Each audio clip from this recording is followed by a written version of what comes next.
I wanted to just start out by, we're a trade association. We currently represent somewhere around 9,000 member firms statewide. We're not like the Copper River Society. We can't go out on weekends and show our members how to do things correctly. The main thing we can do to our members is try to provide education and awareness training. We have been doing a stormwater course since 1999. It's called the Qualified Credential Inspector course. It was a joint effort between the Home Builders Association and ADM and CH2M Hill Engineering Firm. And we have probably trained somewhere in the neighborhood of close to 5,000 people through that course now, including between 2,000 and 3,000 ALDOT employees. We train Birmingham Waterworks, Alagasco, Alabama Power. In addition to our membership, a lot of the municipalities have been going through our training. Now that the health department here in Jefferson County, we did a couple of training sessions for them last fall, and we are currently working with Hoover on putting a session together for them June 1st, and I've got some registration forms for that. But the structure of this certification, like I said, it's to introduce, we put it together when this first came out. Like I said, it started in 1999. I never had heard of turbidity. There were a lot of things I never had heard of when I went to that first class that are, I know a lot more about today. But the training involves 8-hour first time, and then they have to go to a half-day annual training, and that can be done either online in a seminar, or there is a field day, and I believe that will be held this year in Auburn in the first week or two of October. We always encourage them, if possible, to attend that class in Auburn, that field day, because they actually get to see BMPs and new products installed correctly, and it's just a great learning tool. Some of the other things that we do, we heard a little bit about green today, and of course that's the big thing in the building and development industry nationwide.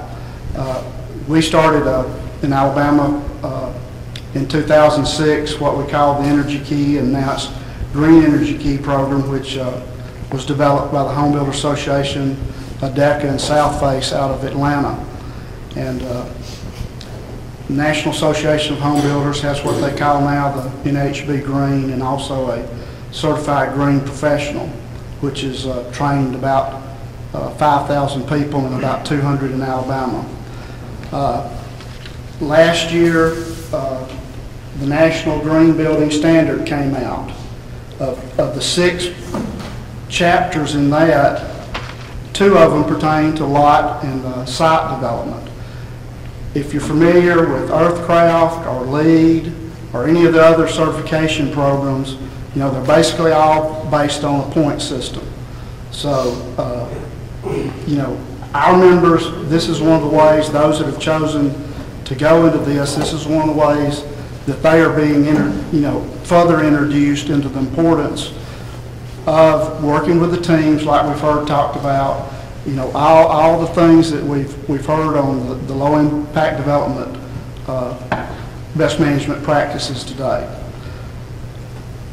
I was interested when I heard that Prince George's County was the first county that enacted this, because I work at the National Association of Home Builders Research Center, which is in Upper Marlboro, Maryland, which is I don't know if it's in Prince George's County, but I lived in Bowie, which is. And the first time I went to one of the shopping centers, you don't drive straight from the the entrance to the store. You have a lot of islands and things that you go around. I noticed on the Auburn project that by my count, that it looked like the lot reduction was from 50 or 51 lots to 35 lots. And I'm just curious on what impact, if any, that had on the, the cost of the final sales. Do y'all Do you have an idea about what that might be? That might not have been her final rendering. Yeah. It was in a presentation, yeah, so they got 17 lots. Okay. Well, like I said, from the map that was in the book.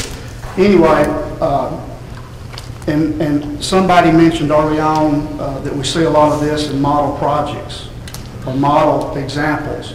I know in the Birmingham area, you know, the one we hear most about is Mount Laurel, developed by EBSCO Industries.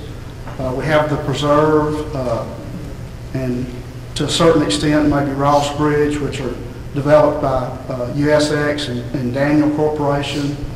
One of the best examples in the state is Providence in Huntsville, which is developed by a smaller entity. And then I guess the Waters in Montgomery are some other examples. But these are some, you know, take some huge capital investments to be able to do this. A lot of the things that I see, such as the smaller lot sizes, you mentioned the 10 houses with vinyl siding. You know, the same things that we see in those things are the same things that people, and I'm not picking on Calera or anywhere else, see in those subdivisions that they don't like. So, thank you.